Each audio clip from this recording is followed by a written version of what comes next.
So welcome back now, and we're going to take a look at the sadhana practice. So of the four roots, the first one is the guru, the second one is the Yidham, and then we have the Dakini, and then the protector. But we are looking here at the Yidham, and in this case we're talking about Manjushri. And so we talked earlier about two forms of ways of doing meditation from the Dzogchen point of view. The first one is to maintain the view of Rigpa, and that can be applied to any kind of a sadhana practice or any other practice as well. It doesn't have to be sadhana practice. We want to apply it to everything that we do in a more literal way. And so that is an important aspect. This is training for doing that. So whenever we do a sadhana practice, if we can maintain that view of Rigpa, the Dzogchen view, then it makes it easier to maintain that when we get up off of the cushion and go about doing our everyday activities. And so that's the reason for doing that in this way. There are also texts that are actually designed and use a lot of the terminology of Dzogchen. They're generally fairly short kinds of texts, and those are the kind of things that we see here in this meditation treasure book. And so we begin here with the refuge and bodhicitta,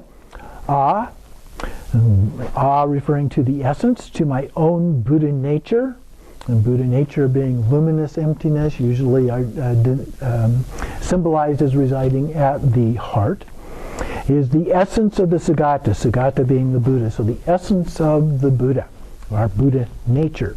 I go for refuge, knowing it to be my own true face, it being Buddha nature. So being my own true face is a reference to the essence. It's innate, it refers to luminosity, the innate luminosity, or the carefree openness, sometimes another term used, or ground luminosity, and so forth. So several terms that are used for that. So that all living beings, impure and wandering, so living beings, if they're not Buddhas, or at least Bodhisattvas, are wandering around in their impure state, or partially impure state. Even Bodhisattvas, we take the Bodhisattva vow, we become a Bodhisattva. But we are probably still somewhat impure at that point from the traditional view of that. In Dzogchen, we get to the point of saying, well, there is no pure or impure. They're both just concepts. We transcend even that. But here, it's talking about living beings as being impure and wandering about. So, may they be freed within the great self-liberation. Self-liberation being a reference to Dzogchen. I generate the mind of awakening, which is bodhicitta. Citta is mind. Bodhi is usually translated as enlightenment, full awakening, a term the Dalai Lama has been using more as a part of that. And so here it is the mind of awakening. And so, emaho means how wondrous. From out of the natural state of primordial purity. That's a reference, that's a term used and related to Trekcho practice of Dzogchen. It means the empty essence. It's karak is the term, the word that's often, or the Tibetan word. Free from elaboration. So from the natural state of primordial purity, free from elaboration. So it's just the essence. So elaboration would take away from that. So there's no elaboration, no words, concepts. Spontaneously accomplished rainbow beams of spontaneous presence amassed. So spontaneous presence, another Dzogchen term, which relates to Togao practice. So we have terminology related to both Trekcho and Togao. And the rainbow beams are something that often show up in the third vision of Togao, where called the vision of full extent. But it also can happen before that. It can also happen after that, after the fourth vision. We see rainbows appearing all around us as we go about just our everyday life. And then the awakened form of self-awareness, luminous yet empty. So, we can be self-aware at many different levels. aware of our body, we can be aware of our thoughts, we can be aware of our feelings, and so forth. So the 4 foundations of mindfulness, for example, talk about lots of different ways of being mindful of those characteristics. But here, the awakened form. So this is the fully awakened or enlightened form of self-awareness. It's luminous, yet empty. The Reverend Lord Arya Manjushri, the glory of Sambhogakaya marks and signs of Buddhahood. And so the Sambhogakaya is often referred to as having 40 marks and 80 signs of Buddhahood, things that indicate that they are a Buddha at that level. These are not literal signs in the sense this is a Sambhogakaya. Sambhogakaya form is depicted in the tradition. Those are the pictures that we have, the statues that we have. But it is described as being kind of like a rainbow, that you can see through it. And only people who have achieved a certain level are able to actually see them. So, but they have those marks and signs. So the Sambhogakaya level of Buddhahood, gazing upon living beings and smiling with a face of delight. And then in his right hand, holding a sword that we've been talking about, of sublime understanding, cutting through various things and obscurations and so forth. So the sublime understanding, which is emptiness. In his left, an upala flower, which is a lotus, beautified by a volume of scripture, which is the text sitting on the top. And then 2 legs in this case, resting in the Vajra cross-legged posture, so the posture of Vairochana with his legs crossed here in front of him, within a state of calm abiding, or shamatha. So shamatha means calm abiding, one of the main forms of practice, especially early on, but there's advanced forms as well that we use for trekcho, for example, which is clear, pure, and stable. So he's complete mastery of the practice. To the Dharmakaya guru of higher vision, Vipassana. So higher vision is a reference to the idea of insight and Vipassana, understanding the true nature of things. Dharmakaya. So this is Dharmakaya guru of higher vision. So being at that level. Sambhogakaya is we have the Nirmanakaya, the physical manifestation, and Sambhogakaya is the, we might call it the deity level manifestation, and then the Dharmakaya, even though it literally means truth body, it is not actually a body, although sometimes as indicated over here in the Guyagarbha Tanka, we have Samattabhadra with Samattabhadri. So that's a physical representation of the truth body, if you will, but it's beyond representation. So then I bow deeply, knowing him to be my own true face. There's that word again, the essence, if you will. I bow deeply. So what we're looking at here are lines that represent the 7 branch or 7 limb prayer. So we'll see that as we go through. So bowing or prostrating is the first of those. I continuously make the offerings of Samattabhadra, that of whatever manifests. And so offerings are the second of the limbs in the prayer. And so the offerings of Samattabhadra, sometimes we talk about the clouds of Samattabhadra, and that is a symbol for making offerings of literally everything, the entire universe. We're offering everything that there is, everything possible to be made an offering is being offered. And then the next one is I confess. So confessing is the third one. I confess within the state of liberating all that naturally arises. And then the fourth one, I rejoice, free of dualistic fixation.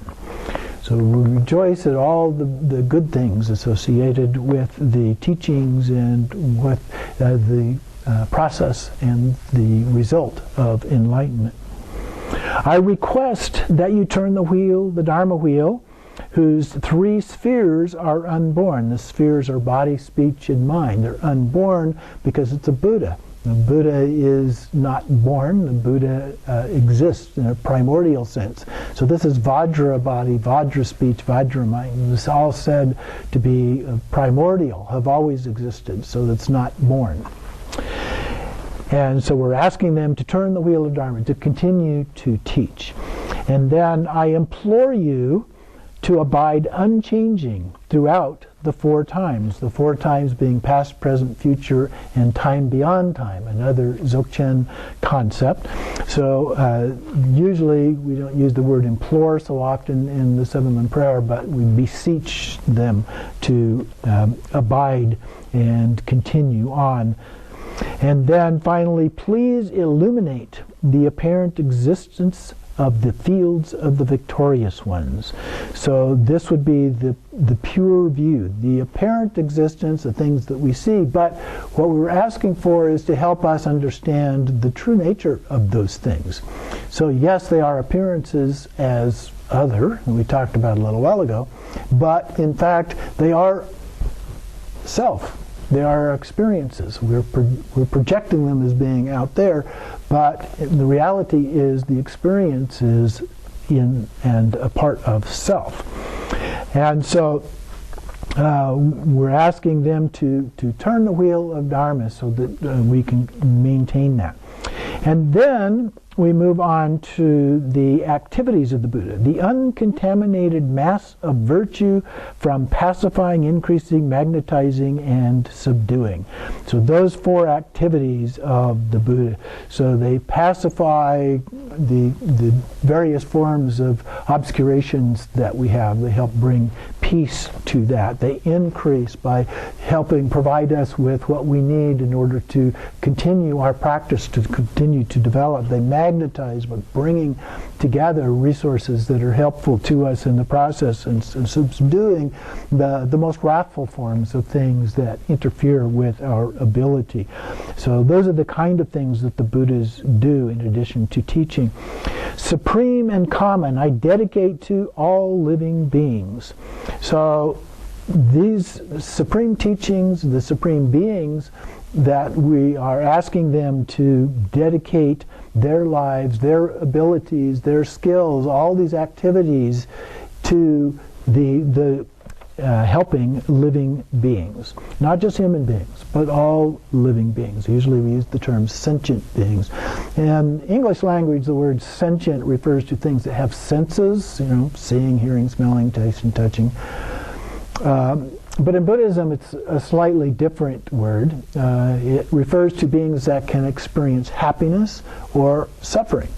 And so that's a difficult one sometimes to know exactly which beings might be able to do that. Can mosquitoes, Dalai Lama actually asked that question of a scientist one time, can mosquitoes experience happiness? Can they experience suffering? Based on the brain structure, we would say probably not. But just brain structure alone doesn't necessarily mean that that is what their experience is. So we don't really know in some cases, but generally speaking, the level of insects on up would be considered in the Buddhist tradition to be sentient beings. And then the mantra that we looked at, Om Arapatsanadi, and we recite that. Number of times 1 mala is a common, but if you have time, even more than that would be great. It's a short one, so it's relatively easy to do in a short period of time. It is, as I mentioned before, one of those that has no specific translation, but it does have interpretation, symbolism related to those, and just to review those very quickly that we went through from the ones by His Holiness Khenchen Lama Rinpoche.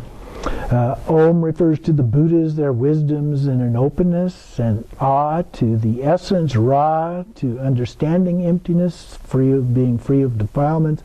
Pa, all dharmas are expressed, meditation in an ultimate sense, and then Sa or Cha is no arising or cessation, so the emptiness of both samsara and nirvana as a part of that. Na is the true nature, unchanging, or some interpret that as being referring to karma.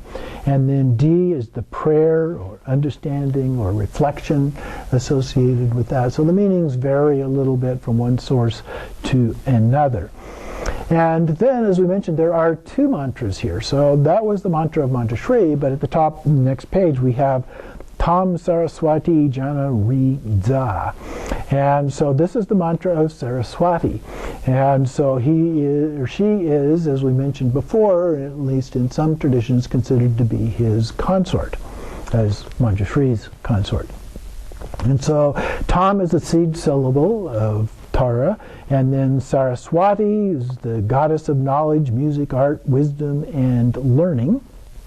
And then Jana refers to wisdom, and in this case, pure awareness. And then Hri is the seed syllable of the visualization, the heart level. And then Za is sometimes referred to as summoning, or like a hook. It brings together all of those. And so it would be the manifestation, and part of the more elaborate forms of sadhana texts are that all beings would manifest in the form of the deity. And so in this case, that would be Saraswati. And so all beings would be, as we radiate light out from the Hri at the heart, Hri at the heart, then that would go out and all beings would transform into Saraswati for this particular practice. And then they would gather around as a part of that. And so we're summoning them. That's the Za part of that there. And then after we recite the mantras, then we typically would pause, meditate for a period of time. And then the concluding part of this, so we have here, it says in the comment, we receive the 4 empowerments. So those would be the vase empowerment, the secret and wisdom and word empowerments, the 4 empowerments. Usually we talk about those, for example, when we do Guru Yoga. And so when we visualize Pabasambhava in front of us, there's 4 lights that come from his forehead, Om, Ah from the throat, Hong, and then Hri, that radiate out light, white, red, blue, and then it varies a little bit, different texts. Some of them it's also red, some of them it's yellow, and so forth. And they refer to body, speech, and mind, the Buddha, body, speech, mind, and then also they cleanse and purify those, as well as all subtle obscurations at the navel level. So the text then from the 4 places we're just talking about of the meditation deity, the victorious one, who's Manjushri, light radiates forth from Manjushri. So in Guru Yoga, when we're doing this practice, then the light comes from the Guru into us, and so in this case it's Manjushri. And so it comes forth from Manjushri, purifying my 4 obscurations. That's the body, speech, mind, subtle obscurations that I was referring to. The dynamic manifestations of obtaining the 4 empowerments are completed. Yeah, so we've received the 4 empowerments. And the level of the 4 bodies of awakening, the kayas, is manifestly ripened. And so part of this is not only purifying those, but then we achieve the Vajra, body, speech, mind, and so forth. So here, the Vajra body would refer to the Nimanakaya, and then Sambhogakaya, Dharmakaya, and then Swabhavakaya, the union of bringing all those together. Once again, apparent existence melts into light. So all of the appearances then dissolve. The more common way of that happening, or visualizing that, is that not only do they dissolve, but they dissolve into us. And then we dissolve into the Lotus and the moon disk, sun disk, depending on what is actually described in the text, and then the seed syllable from the bottom up into emptiness. So here it says the apparent existence melts into light. So all appearances in the innate state of Ritpa, pure awareness, from the very beginning. and the innate expanse of the indestructible freedom from elaboration. So the innate expanse would be this emptiness, freedom from elaboration, all concepts, so forth. And then rest within the basic space, which is beyond meeting and parting, or coming and going are terms that we often use there, which refer to the relative. They're created and then they go away. So here what we're referring to, because it's beyond meeting and parting, it's something that's transcendent. It's beyond that, the ultimate, if you will. And then is repeated, and that referring again to the essence. And in many of these then we use the bell and drum at the end in order to symbolize that as a part of it. So that is the practice, with a brief explanation of some of the details involved in this particular form of text related to the practice of Manjushri, keeping in mind the Dzogchen elements related to that, as well as the Dzogchen view in doing the practice itself, where we don't get caught up in the specific meanings, the specific words, and so forth, but we already understand those. So it's necessary to look at this, to understand the meaning of those things until we can embody it, in which case we don't any longer need to think about it anymore. We already know all of that. And so that's the idea of applying the Dzogchen view in all of these practices. So I recommend that you continue to do this practice, become familiar with it, become familiar with the meanings of the different words and concepts that are a part of this. You can apply it to many, many different aspects of Buddhist practice, so it's very helpful in that regard as well. And I hope that you find it to be very helpful in your daily life and the rest of whatever existence that you might have in this life or whatever life to come.